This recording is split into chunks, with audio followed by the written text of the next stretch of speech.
Bonjour à toutes et à tous. Pour celles et ceux qui viennent de se connecter, on va donc pouvoir commencer cette matinale de rencontre avec la recherche, qui est un événement organisé par l'IREPS dans le cadre du dispositif Émergence, qui est un dispositif un dispositif d'appui en éducation et promotion de la santé et qui veut mettre en articulation les savoirs qui sont issus de l'expérience professionnelle et les savoirs issus aussi du monde de la recherche.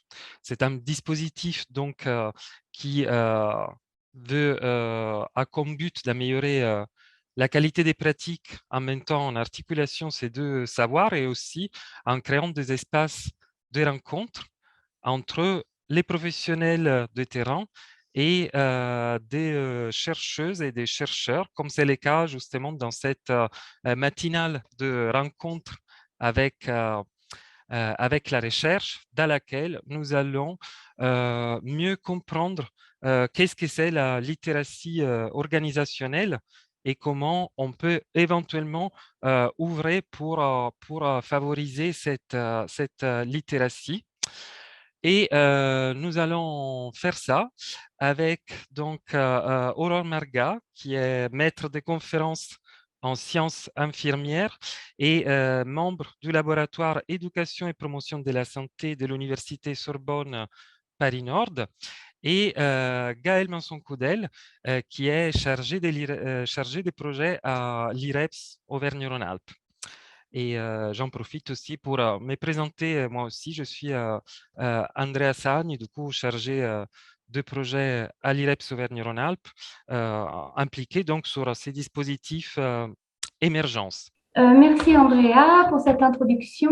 Avant de passer la parole à Aurore Marga, je me présente un petit peu pour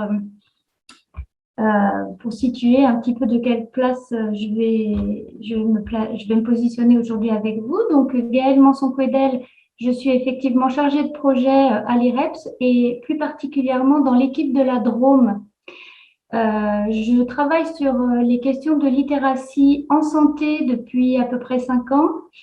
Et ma réflexion a beaucoup été nourrie du travail de Culture et Santé, une association belge qui produit des documents très intéressants, très pratiques, très pratico-pratiques et qui a l'art de rendre un concept complexe assez facile d'accès pour des novices, comme j'ai pu l'être au départ. Dans mon histoire avec la littératie en santé, j'ai initié en Drôme-Ardèche les journées littératie en santé en Drôme-Ardèche sur 3 années consécutives entre 2018 et 2020, en partenariat avec le Centre ressources illettrisme Ardèche-Drôme, vers lequel j'ai pu me rapprocher grâce à Iris, le Centre ressources illettrisme de l'Isère, qui fait partie de l'IREPS et qui travaille en partenariat avec tous les centres ressources illettrisme de la région.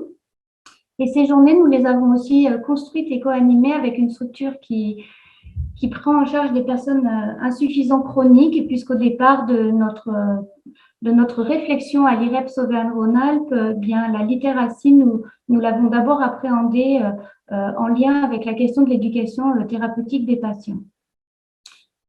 Donc, sur 2018, juste pour vous dire un petit peu le cheminement rapidement, sur 2018, on avait centré la journée sur la découverte du concept, notamment autour des compétences des individus. Et sur 2019-2020, on avait fait un focus sur les environnements pro-littératie en santé. Pour vous dire comment, à l'IREPS Auvergne-Rhône-Alpes, où la promotion de la santé est notre cœur de métier, en fait, on se saisit de la littératie comme un outil de promotion de la santé et de réduction des inégalités sociales de santé. Donc, en 2020, c'était sur des environnements pro-littératie 2019 et 2020, avec en 2019 un focus sur l'environnement relationnel avec les enjeux de l'entrée en relation et puis l'impact des émotions sur les capacités cognitives des individus, hein. Et puis en 2020 sur la littératie organisationnelle où Culture et Santé était venu intervenir pour faire connaître ce focus-là sur la littératie organisationnelle avec des éléments très pratico-pratiques. Toujours nos mots d'ordre, c'était de permettre aux participants, on a eu plus de 200 participants sur les 3 années, hein, d'appréhender ce concept qui est complexe, mais en mixant des pédagogies à la fois participatives pour vivre des expériences, ressentir des choses et mixer avec de la théorie qui permet en fait de comprendre et d'apprendre, pas uniquement sur un point de vue intellectuel. Voilà, donc depuis 2022, à l'IREP Auvergne-Rhône-Alpes, on propose des formations qui présentent la littératie en santé comme un levier pour comprendre et agir. Voilà, et on a vraiment axé cette formation sur des approches très concrètes hein, pour renforcer le sentiment de pouvoir d'agir des acteurs, parce que les inégalités sociales de santé, c'est quelque chose qui est complexe et des fois, on se sent très, très démunis pour agir dessus. Donc voilà, tout ça pour un petit peu replacer ma présence aujourd'hui avec vous ce matin. Et je vais bientôt laisser la parole à Aurore Marga. Je reviendrai dans une deuxième partie de la plénière, aux alentours de 10h30, pour prendre quelques minutes pour partager avec vous des expériences de terrain qui viennent illustrer la littératie organisationnelle et parfois sans même la nommer, c'est-à-dire que on se rend compte qu'il y a beaucoup de gens qui font beaucoup de choses, qui ont plein d'initiatives, pleines de bon sens, et finalement, c'est intéressant de mettre ça au prisme de la littératie organisationnelle. Et juste pour revenir aussi sur ce qui nous réunit, à savoir cette matinale en visioconférence, je vais faire le lien avec la question de la littératie organisationnelle. Donc, comme vous le voyez, nous avons fait le choix de cette matinale en visioconférence, qui n'est pas un choix systématique. Les matinales ont déjà eu lieu en présentiel à Lyon. Et ensemble avec Andrea, il nous a semblé intéressant de la proposer en visio, comme ça a déjà pu avoir lieu, parce que ça nous a semblé être un moyen de développer l'accessibilité à ce moment, à la fois pour des gens qui habitent dans toute la région Auvergne-Rhône-Alpes et peut-être au-delà même. Et ça permet une accessibilité géographique et horaire, parce que quand on vient de très loin, ça prend toute la journée de venir pour 3 heures. Alors que là, finalement, on se connecte et puis quand c'est fini, on peut reprendre le cours de ces activités. Ça nous a semblé intéressant aussi parce que on était dans un moment de passation de projets et ça nous avait semblé aussi intéressant d'un point de vue coût et d'un point de vue de temps d'organisation. Je vous dis tous ces éléments parce que c'est des éléments qui sont importants à prendre en considération quand on parle de littératie organisationnelle. En fait, on doit toujours mesurer les avantages et les inconvénients pour faire des choix, finalement, prioriser ces choix de façon avec des critères un petit peu spécifiques. Et donc, voilà, on a trouvé que ça avait ces deux avantages. Mais par ailleurs, on le sait bien que ça réduit quand même la possibilité de la rencontre entre vous, même si on a fait le choix, comme le disait Andrea, de maintenir des ateliers par petite salle de 10 personnes tout à l'heure, où vous pourrez un petit peu faire connaissance sur 45 minutes, ce qui est peu, mais ce qui est quand même bien pour une conférence en visio.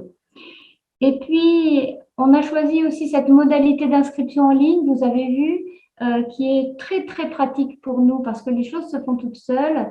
Mais on peut se dire qu'on n'a pas de visibilité sur finalement qui n'a pas pu s'inscrire. Sauf si les gens prennent soin de nous écrire ou de nous téléphoner en disant c'est dommage, j'ai pas pu m'inscrire, est-ce que vous pouvez faire quelque chose? Alors on les renvoie sur les éléments qui seront mis en ligne par la suite et dont vous a parlé Andrea, le récap dont il a parlé.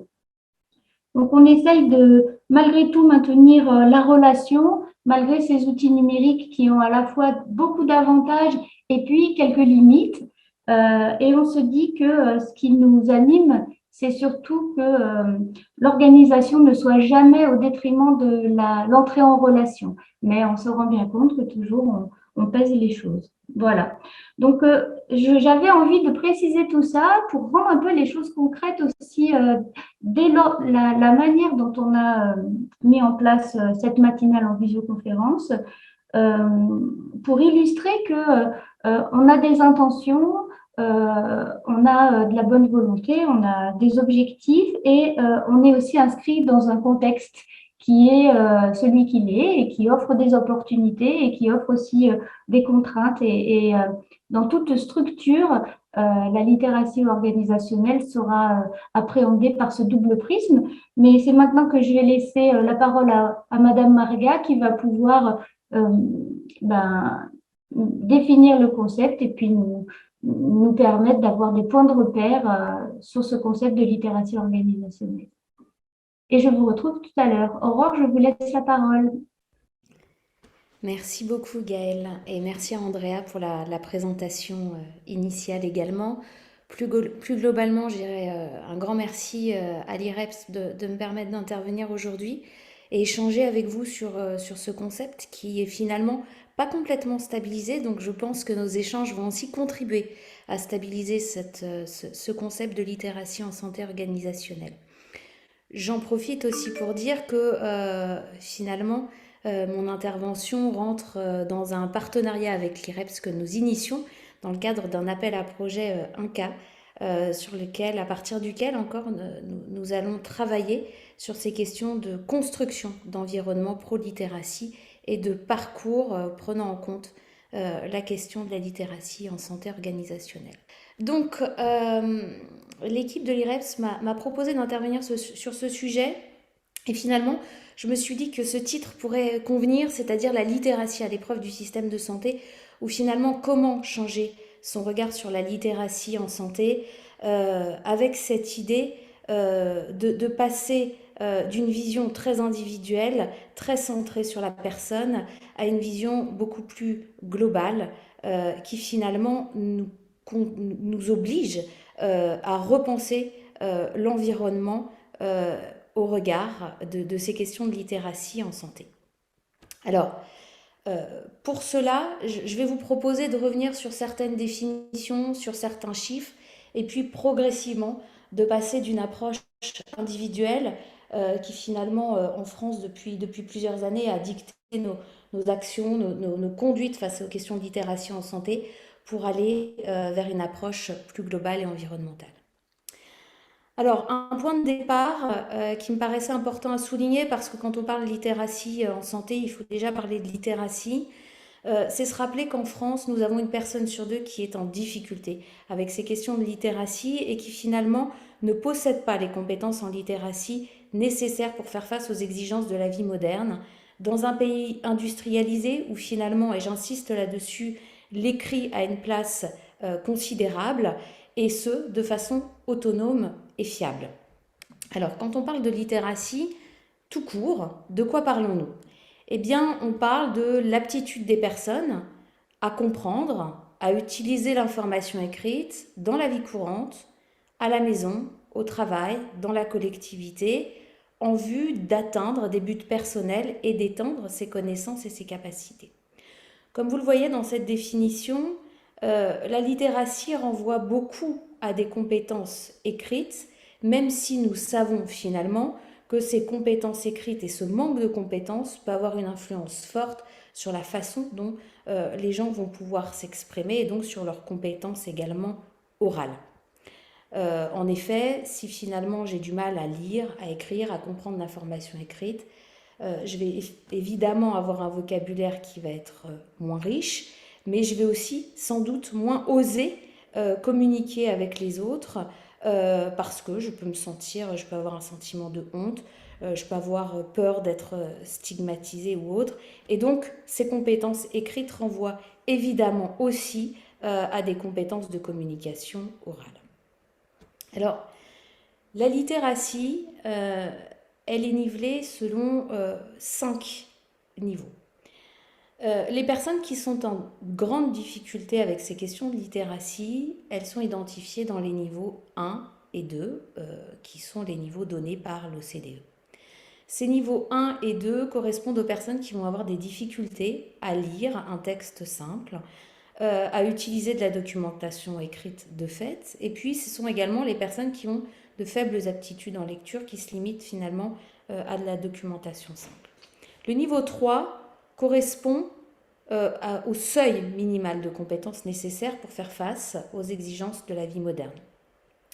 Ce sont finalement les personnes qui ont cette capacité à utiliser dans leur quotidien, il ne s'agit pas uniquement de lire, de déchiffrer, mais bien d'utiliser cette documentation écrite dans le quotidien. Et donc, voilà, le niveau 3, ce sont les personnes qui ont cette capacité à utiliser.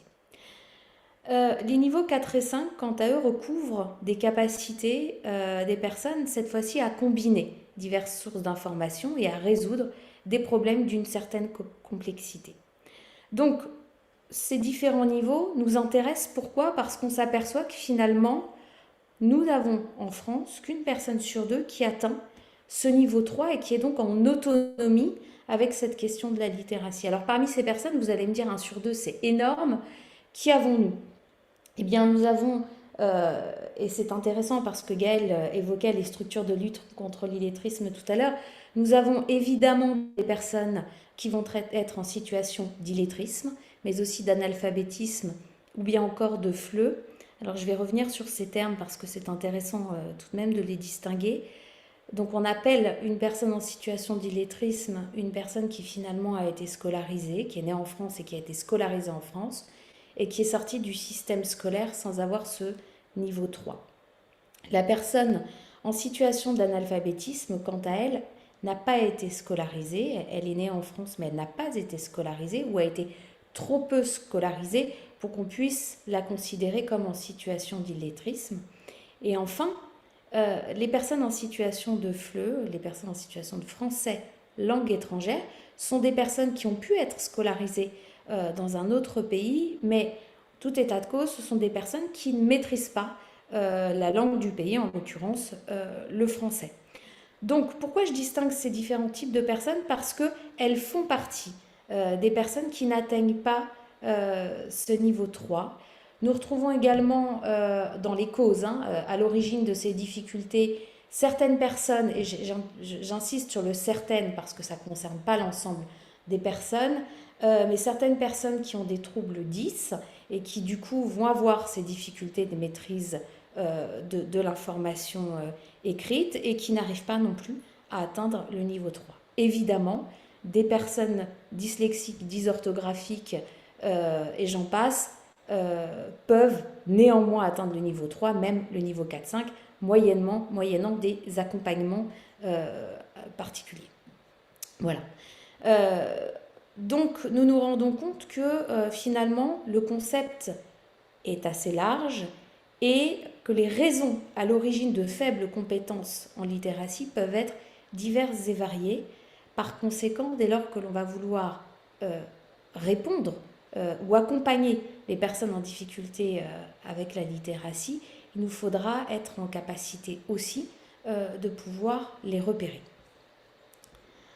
Alors, ceci étant dit, on comprendra que les personnes qui ont de faibles compétences en littératie, et là je reste dans une approche évidemment très individuelle, vont avoir des difficultés pour communiquer, pour s'exprimer, pour échanger dans leur quotidien, pour utiliser les biens et les services, mais également vont avoir des difficultés finalement pour accéder aux soins, au système de santé et plus largement pour s'autonomiser dans la gestion de leur santé et celle de leurs proches. Alors, ceci est d'autant plus vrai que nous avons aujourd'hui des services, un système de santé éminemment complexe qui ne va évidemment pas faciliter la tâche des personnes qui sont en difficulté avec ces questions de littératie. Alors, ceci étant dit, quel lien maintenant pouvons-nous faire, à part celui dont je viens de vous parler, entre littératie et littératie en santé ? Alors je vous propose pour cela de faire un bref retour historique sur le concept de littératie en santé. Dans les années 70, finalement, le terme littératie a pris son origine dans le mot anglais, hein, de littératie, qui était principalement utilisé en Amérique du Nord, là où nous, dans les pays européens, et je vais revenir sur la France, on parlait plutôt d'alphabétisation ou plutôt d'analphabétisme avec une vision assez binaire du concept. Personne alphabétisée versus personne non alphabétisée. C'est en 1974 qu'on retrouve dans la littérature les premières traces de ce terme, health literacy en anglais, donc littératie en santé, qui a été utilisé la première fois par Simons lors d'une conférence américaine portant sur l'éducation en santé.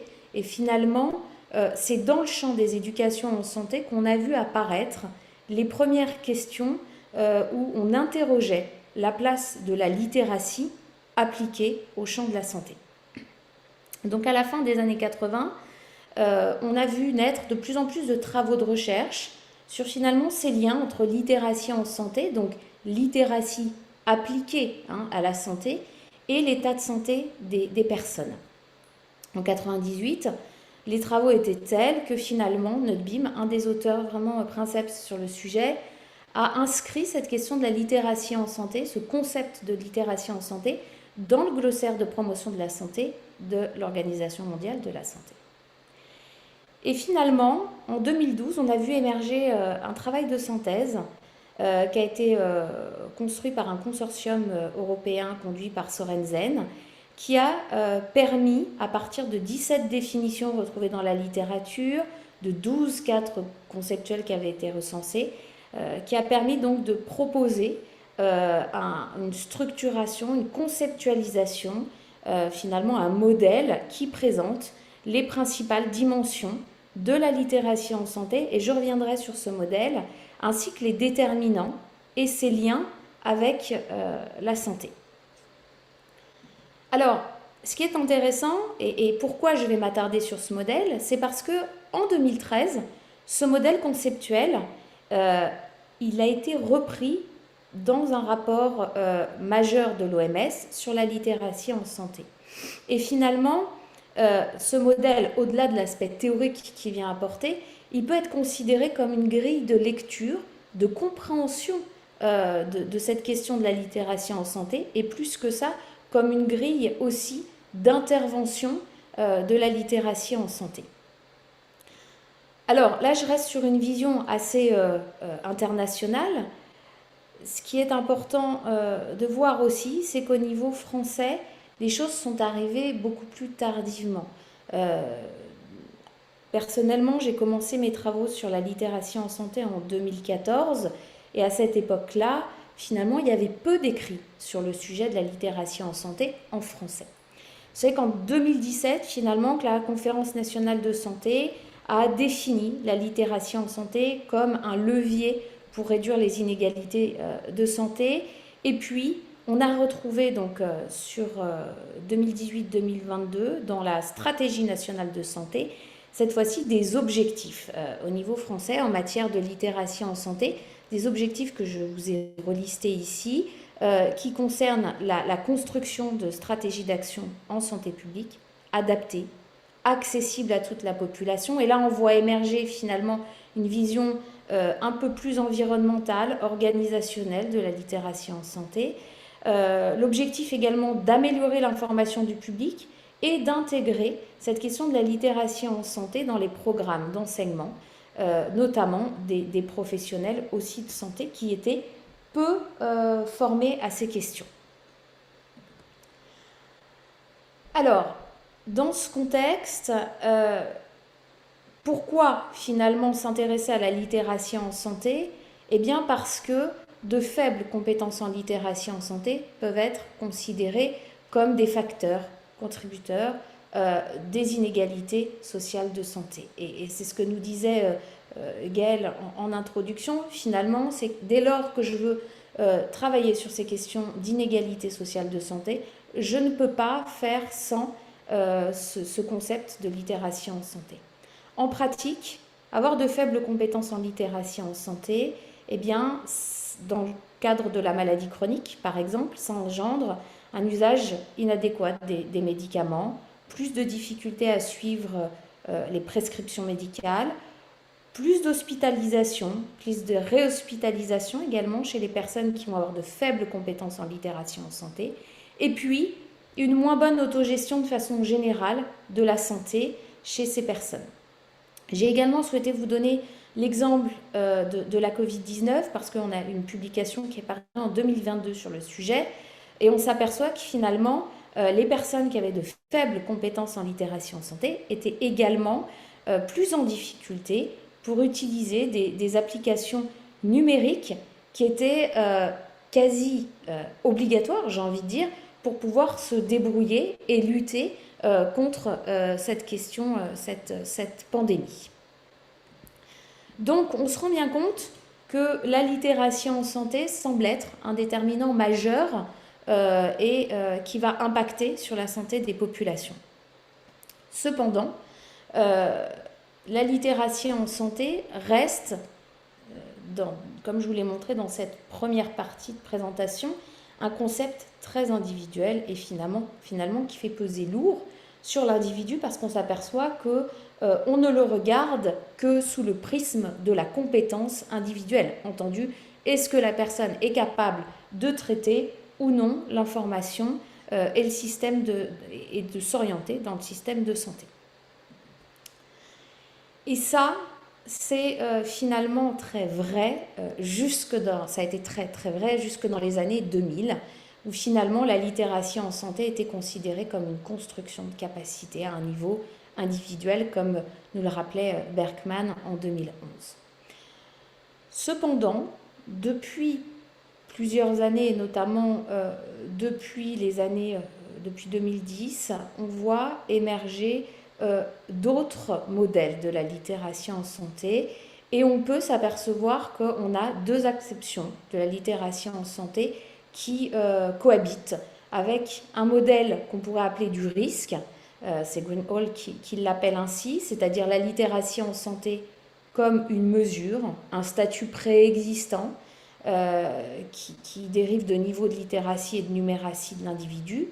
Et puis, à ce modèle-là, qui est finalement le modèle le plus ancien, on voit à ses côtés émerger un modèle plutôt qu'on peut appeler de l'atout, où finalement la littératie en santé, elle apparaît comme un concept distinct qui trouve ses racines dans des travaux sur la littératie en éducation, en apprentissage de l'adulte, en promotion de la santé, et qui inclut finalement des aspects personnels, mais aussi sociaux et environnemental.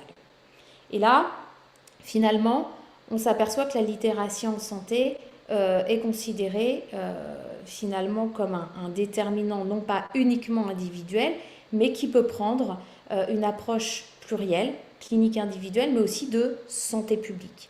Ce qui renvoie au modèle dont je vous ai parlé tout à l'heure, qui est le modèle construit par le consortium européen et qui définit finalement la littératie en santé comme la connaissance, la motivation et les compétences des individus à accéder, comprendre, évaluer et utiliser l'information en santé en vue de porter des jugements et prendre des décisions dans la vie de tous les jours en ce qui concerne la santé, la prévention, la maladie et la promotion de la santé de manière à améliorer sa qualité de vie et qui, dans sa perspective, comme je vais vous le montrer dans le schéma qui suit, apporte également une vision plus globale et environnementale.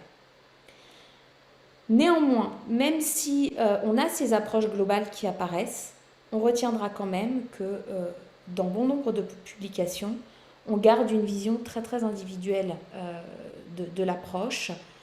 Pourquoi ? Eh bien parce qu'aujourd'hui, la littératie en santé est encore beaucoup perçue comme un chiffre, comme un outil de mesure. Et pour preuve, en effectuant une recherche sur le Web of Science visant à identifier les principales publications qui contenaient le terme Health Literacy dans les mots-clés, dans le résumé, près de 50% des études que j'ai pu recenser abordaient la littératie en santé comme un outil de mesure à un niveau individuel. Donc finalement, les choses méritent encore d'être bougées, d'être transformées pour éviter de faire peser sur l'individu cette question de difficulté de littératie en santé. Voici donc le modèle dont je vous parlais.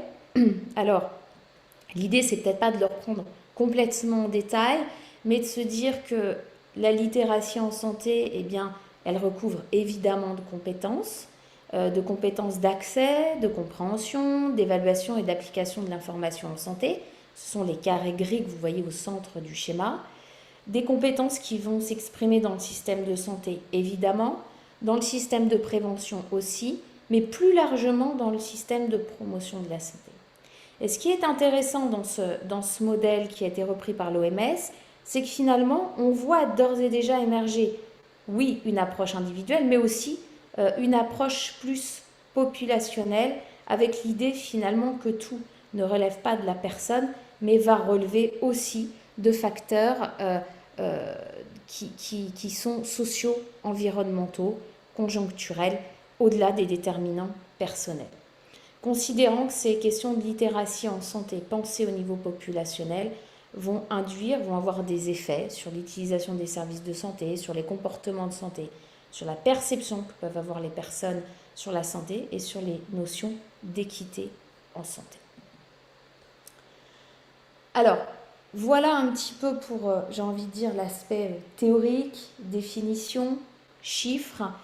Mais maintenant que nous avons dit que coexistait cette approche individuelle et cette approche plus environnementale, en pratique, comment repenser la littératie en santé dans nos accompagnements en ayant une vision, je dirais, plus organisationnelle, c'est-à-dire centrée non pas uniquement sur l'environnement, mais aussi sur l'adaptation du système de santé.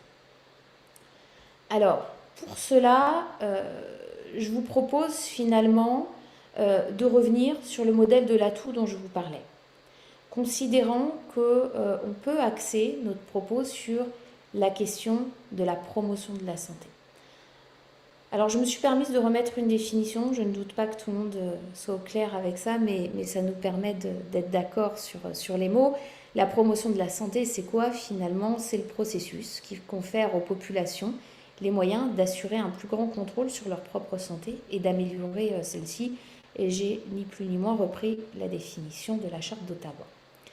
C'est un processus social, politique globale qui comprend des actions visant à renforcer les aptitudes et les capacités des individus, mais également des mesures visant à changer la situation sociale, environnementale et économique. Et c'est là où on est intéressé par le propos, parce que finalement, on n'est plus uniquement dans une démarche individuelle, mais une démarche qui va aussi prendre en compte l'ensemble du contexte, avec l'idée que cette démarche vise à réduire les effets négatifs sur la santé publique et sur la santé des personnes.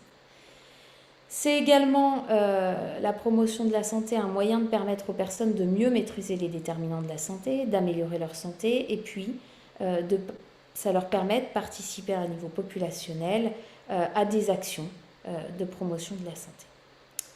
La Charte d'Ottawa, elle définit 3 stratégies fondamentales: créer des conditions essentielles à la santé, conférer à tous les moyens de réaliser pleinement leur potentiel de santé, et puis servir de médiateur entre différents intérêts présents dans la société en vue d'atteindre la santé.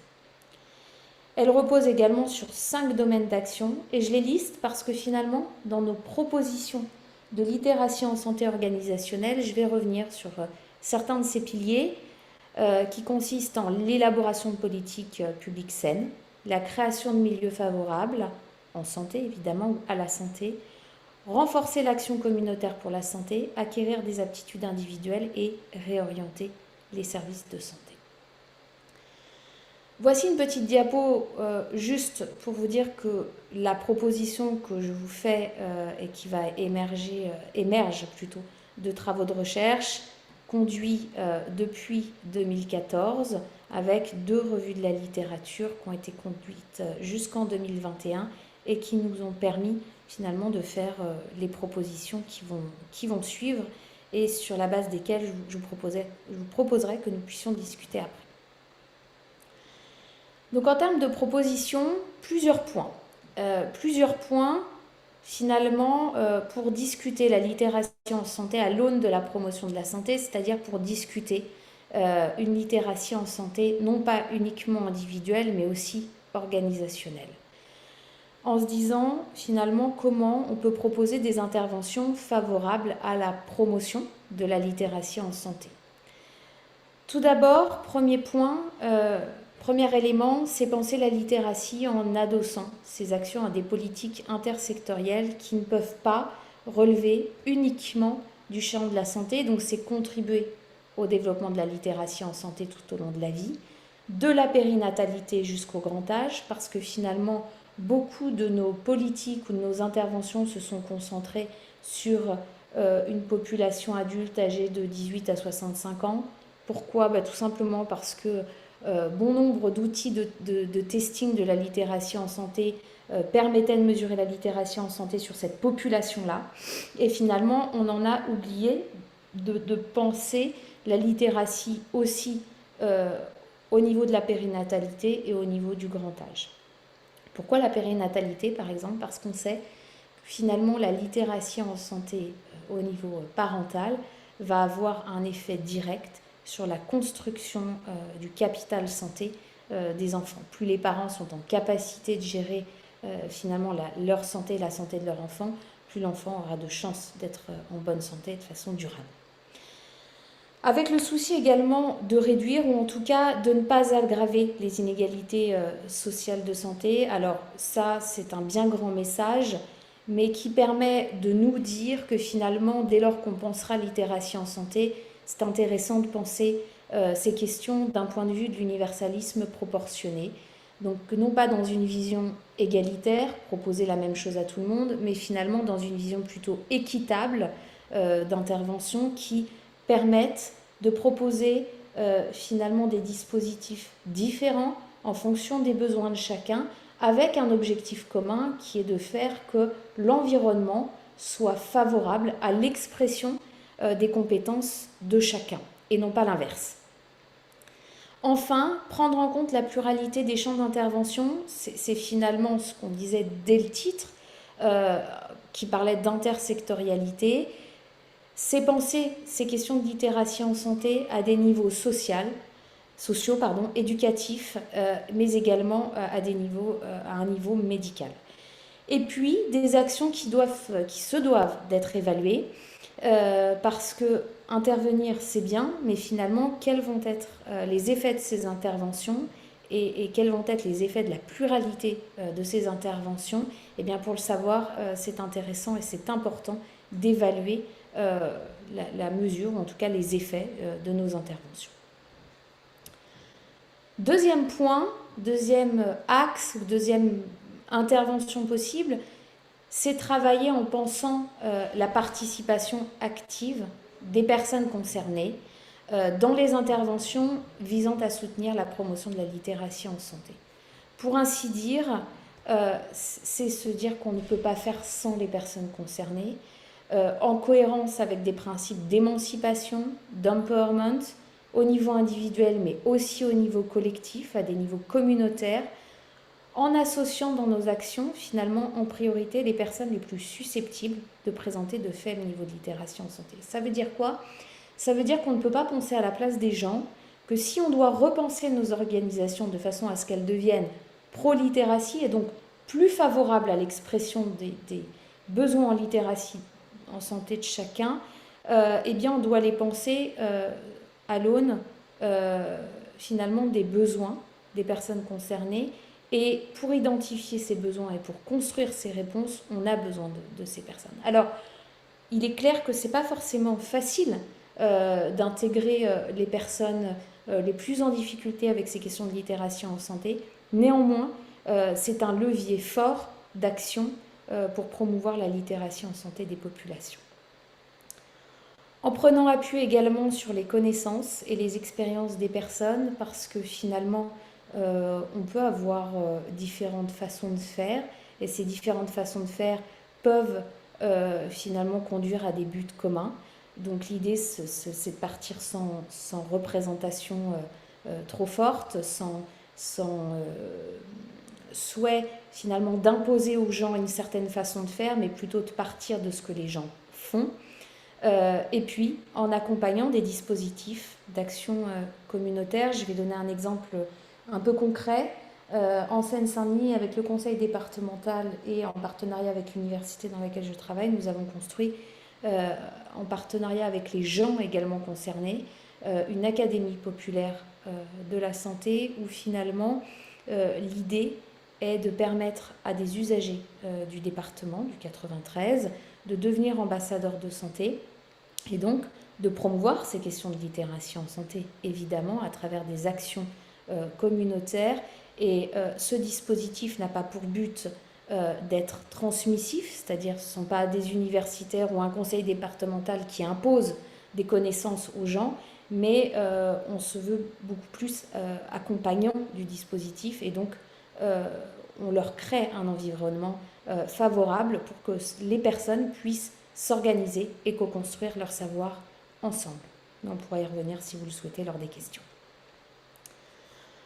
Enfin, créer des environnements pro-littératie, c'est donc bien dépasser cette approche individuelle, penser une approche beaucoup plus collective, structurelle, en tenant compte du niveau de littératie en santé des personnes, mais surtout en facilitant l'expression de leurs capacités. Encore une fois, je peux avoir, si je la mesure, un faible niveau de littératie en santé. Ça ne m'empêche pas par ailleurs d'avoir des capacités au niveau individuel, mais aussi au niveau collectif. Et donc c'est important de créer des environnements où ces compétences individuelles et ces compétences collectives puissent s'exprimer.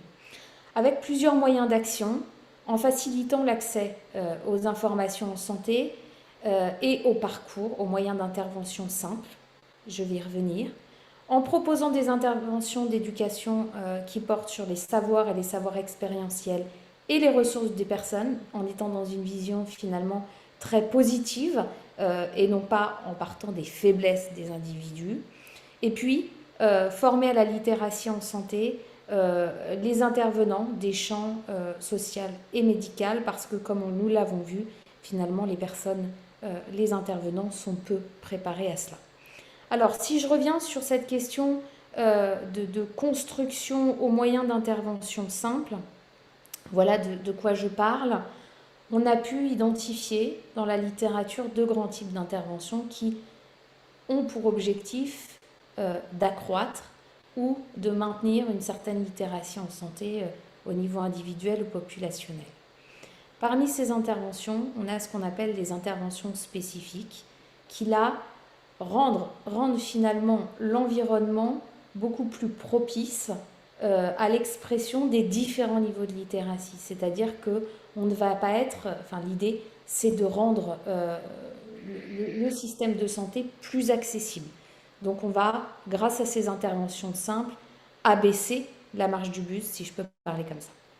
Et puis, par ailleurs, on a également, aux côtés de ces interventions simples, des interventions dites complexes, qui là visent à renforcer les compétences des personnes, des populations, à travers des interventions type programme d'éducation en santé destinés aux patients ayant de faibles compétences en littératie en santé, des programmes d'alphabétisation où la santé est intégrée à ces programmes, ou encore les dispositifs type toolkit ou boîte à outils, qui sont plus que des boîtes à outils finalement, qui sont de véritables actions, interventions communautaires où toute une population travaille à la reconstruction d'un environnement plus favorable à la littératie en santé. Si je reviens sur les interventions spécifiques, et il me semblait intéressant de revenir dessus avec vous parce que concrètement, elles ne sont pas très compliquées à mettre en place et elles peuvent vraiment transformer nos organisations. La première chose, c'est finalement la simplification de nos discours. Il est clair que dans tous les secteurs, on a tendance à développer un certain jargon, un jargon qui est inintelligible pour les personnes et encore plus pour les personnes qui vont avoir de faibles compétences en littératie. Donc finalement, simplifier nos discours, avoir des mots simples, des phrases courtes et s'assurer de la compréhension des messages, c'est sans doute la première étape pour rendre nos organisations plus pro-littératie. Alors, parmi les éléments qui peuvent nous aider à nous assurer de la compréhension des messages. On a le teachback méthode, ou finalement le faire dire, qui a été traduit comme ceci par la HAS en France. Le teachback, c'est une méthode de communication basée sur la reformulation et qui permet de s'assurer finalement que les personnes comprennent bien les informations, les consignes reçues. Et ça, finalement, cette technique n'est pas neuve. Elle a déjà fait ses preuves dans les années 70 où finalement on avait montré que les patients à qui on expliquait et à qui on demandait de reformuler ce qui avait été compris avaient une bien meilleure mémorisation des informations essentielles par rapport à ceux qui n'en avaient pas bénéficié. Donc en pratique, c'est être en mesure d'expliquer, mais aussi de s'arrêter. S'arrêter en demandant aux personnes si ce qui a été expliqué est clair et si elles sont en mesure de reformuler. Alors, ce n'est pas une interrogation écrite, hein. Il s'agit pas de ça, ni même une interrogation orale. Il s'agit finalement d'expliquer à la personne que sans doute on lui a délivré déjà beaucoup de messages, qu'on n'est pas sûr d'avoir été suffisamment clair, et si elle veut bien nous réexpliquer ce qu'elle a compris des messages qu'on vient de lui donner, ce qui lui permettra donc de nous de nous faire son retour, et à notre tour de réexpliquer autant de fois que nécessaire ces messages clés. Autre élément, la simplification également de nos documents écrits, ça fait partie d'organisation pro-littératie, ça fait partie de ces questions de littératie en santé organisationnelle, que d'être capable d'avoir des informations plus simples d'accès, qui sont, on recommande finalement qu'elles soient plus courtes, plus précises, mais également hiérarchisées et plus ou moins illustrées par des images. Je vais faire un petit focus sur cette question de l'image. Pourquoi ? Parce que finalement, ce n'est pas tant le problème d'ajouter des images. On voit beaucoup de documents, notamment dans le champ de la santé ou du social, qui sont à destination du public et qui sont imagés. Le problème, parfois, c'est finalement le lien entre le texte, le message qui veut être passé par le texte, et l'image qui est mise à côté. Et lorsque l'image ne renvoie pas directement au message que l'on souhaite faire passer, eh bien, l'ajout de cette image peut devenir plus contraignant qu'autre chose, notamment pour un public qui va avoir du mal à comprendre l'information écrite. Donc, oui aux ajouts d'illustration, à condition que ces ajouts soient bien en lien avec le texte et avec la clarté des messages. On encourage plutôt l'utilisation de pictogrammes, d'idéogrammes, qui finalement traduisent souvent bien les messages clés. Alors, pour exemple, je vous encourage à aller voir le guide Communiquer pour tous qui a été construit par Santé publique France. Là, vous avez une ressource sur les documents écrits, qui sont des grilles de lecture finalement de nos documents, qui permettent de voir si finalement nos propositions de communication sont bien en adéquation avec les principes d'un environnement plus favorable à la littératie en santé. Autre élément, les données numériques. La Covid nous a montré, cette période nous a montré à quel point on pouvait être submergé par un ensemble de données numériques chiffrées, parfois inintelligibles. Donc attention dans les parcours à finalement délivrer des données qui sont suffisamment simples d'accès. Pour exemple, tout le monde ne comprend pas la notion de pourcentage.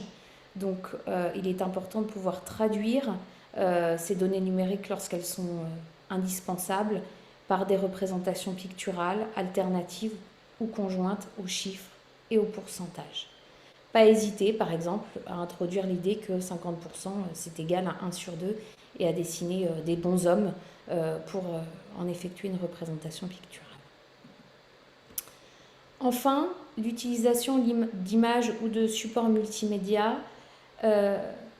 La littératie en santé organisationnelle doit aussi nous conduire à questionner le numérique. Est-ce qu'il faut tout bannir ? Évidemment que non.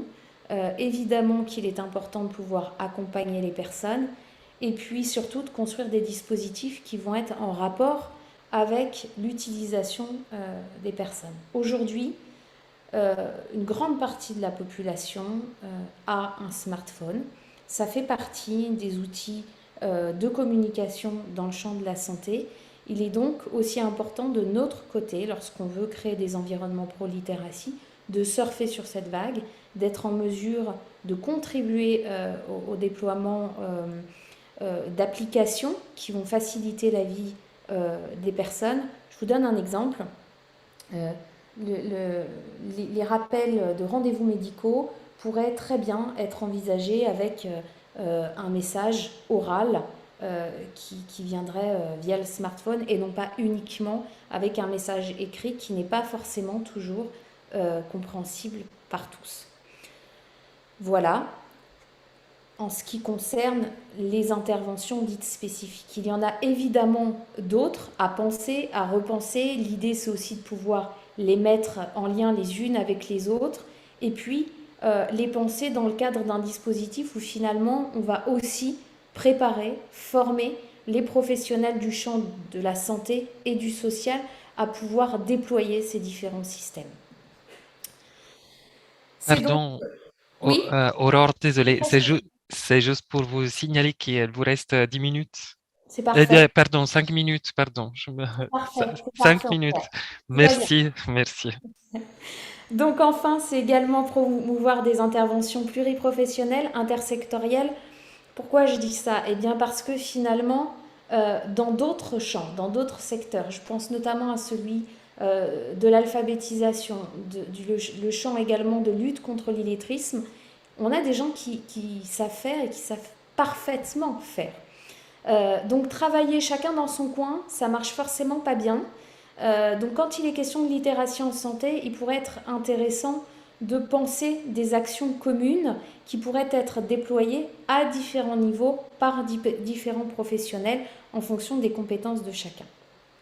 Enfin, encourager l'intervention de nouveaux acteurs, et là je pense notamment aux médiateurs de santé, aux ambassadeurs de santé dont je vous ai parlé tout à l'heure, mais aussi aux infirmiers de pratique avancée qui, de par leur fonction, notamment via la santé en ville, vont pouvoir déployer des actions au plus proche, au plus près des besoins des personnes de façon à faciliter les parcours.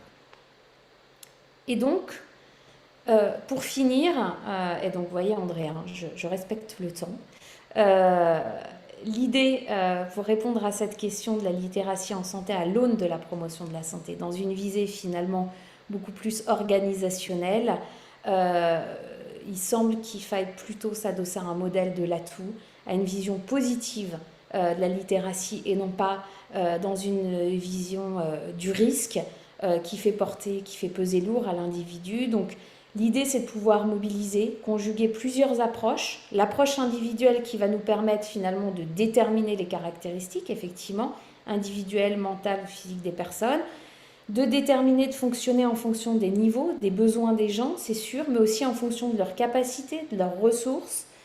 Penser également et conjuguer avec la littératie en santé des populations, au sein de bassins de population. C'est intéressant d'avoir une idée d'où on se situe en fonction de nos interventions.